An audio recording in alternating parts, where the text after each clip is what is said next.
My name is Aleksander Wierzejski. Welcome to Poland Daily News. The Polish army has completed the construction of an 80-kilometer section of a razor wire fence along its border with Belarus, said the Defence Minister Mariusz Blaszczak. Meanwhile, the Polish General Janusz Adamczak has been elected to the next director of the NATO International Military Staff. The project is designed to protect both Poland and the European Union against illegal migration. 80 kilometers of a 2.5-meter high fence have already been built and more 130 kilometers of military barriers have been laid. Minister of Defence Mariusz Blaszczak said in Olsztyn, northeastern Poland. He added that an additional net will protect animals from being injured on both sides of the fence. In recent weeks, Poland, Lithuania and Latvia have observed increasing numbers of migrants crossing into their territories from Belarus. The three countries have accused Belarus of deliberately sending migrants to their borders in an effort to destabilise the European Union. On September 2nd, Poland declared a 30-day state of emergency in the regions bordering Belarus to stem a migration crisis. The emergency laws will cover 183 localities in the border zone, including in the vicinity of the village of Usnarz Górny, where on the Belarusian side of the Polish-Belarusian border a group of migrants have been trapped for over a month. General Janusz Adamczak has been selected to the next director of the NATO International Military Staff. The Polish President Andrzej Duda said this is one of the most important positions in the North Atlantic Treaty. Director of the NATO International Military Staff is nominated to head the Alliance International Military Staff for a term of 3 years. Adamczak will take up the position in the summer of 2022. Poland recorded 540 new confirmed coronavirus cases and one death over the past 24 hours to Sunday morning, against 797 cases reported on Saturday.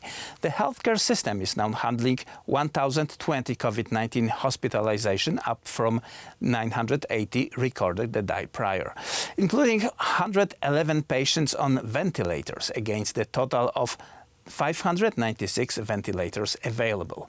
Over 81,000 people are under quarantine, and so far over 2,659,000 people are recovered. In all, Poland has vaccinated well over 19 million people.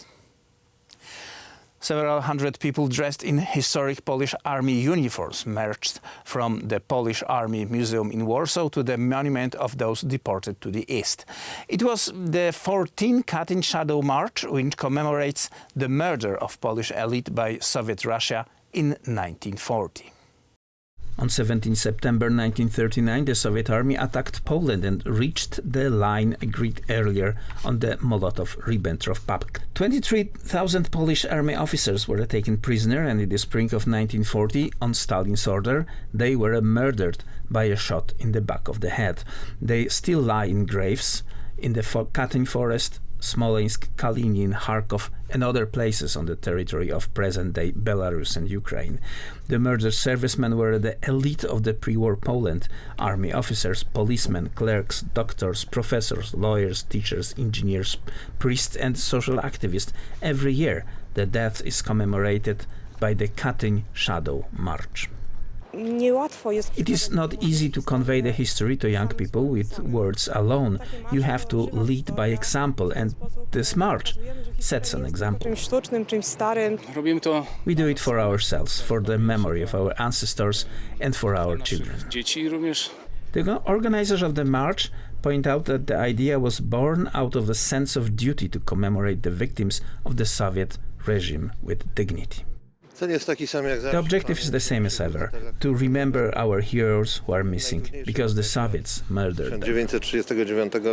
The event was attended by about 150 reenactors wearing the uniforms of the Polish Army, Border Protection Corps and National Police. Members of the reenactment groups admitted that the march brings back the memory of people and events that could not be talked for so many years. Memory is important, so we do not make the same mistakes, so we know what can happen to us.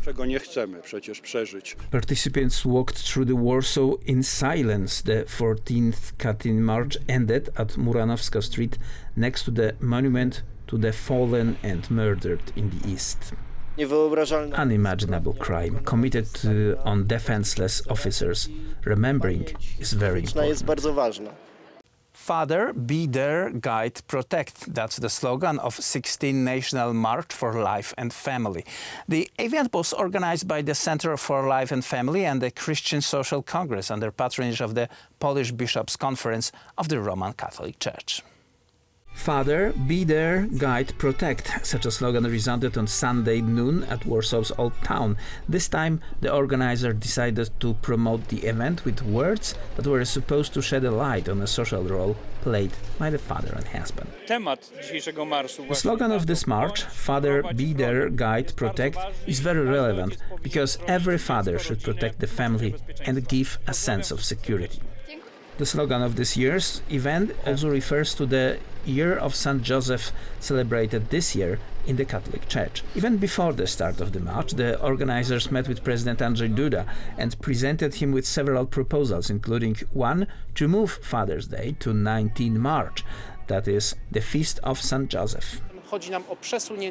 We want to move the date from 23rd of June to 19th of March so that we celebrate Father's Day in conjunction with the Feast of St. Joseph. The march is also a manifestation that life should be protected from conception to natural death and that marriage is a union of a man and a woman. We are going so that our children will be proud of Poland, so that they will live in a safe country, so that they will be able to establish Christian families. The ambassadors of the march are people for whom the family is an important value. Among the others, Zofia Klepacka, Barbara Nowak, Jerzy Zelnik, Jan Pospieszalski, Paweł Lisicki, Cezary Krysztopa, Tomasz Kancelerzyk and Professor Zbigniew Krysiak joined the action. Europe will disappear from the face of Earth if no children are born. This is a march against depopulation ideas, against indifference in the killing of people and against concern for the suffering animals.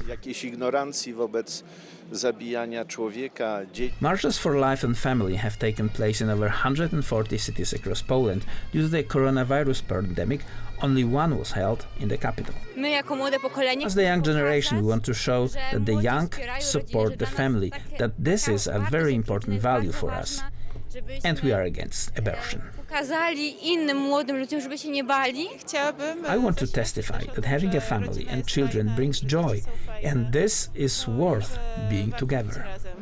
This is the first time we've been on this march. It is time to show more courage. This is a very necessary initiative. You can show your pro-life stance, especially since we have a pro-abortion riots in the autumn. I'm very attached to my family. It is one of the most important values for me.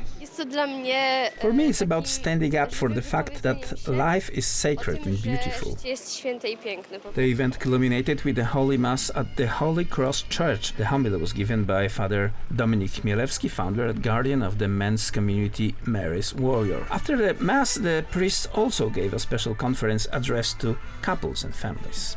Jerzy Targalski, historian, doctor of humanities, political scientist, Orientalist, opposition activist during the communist period, writer and columnist, has passed away.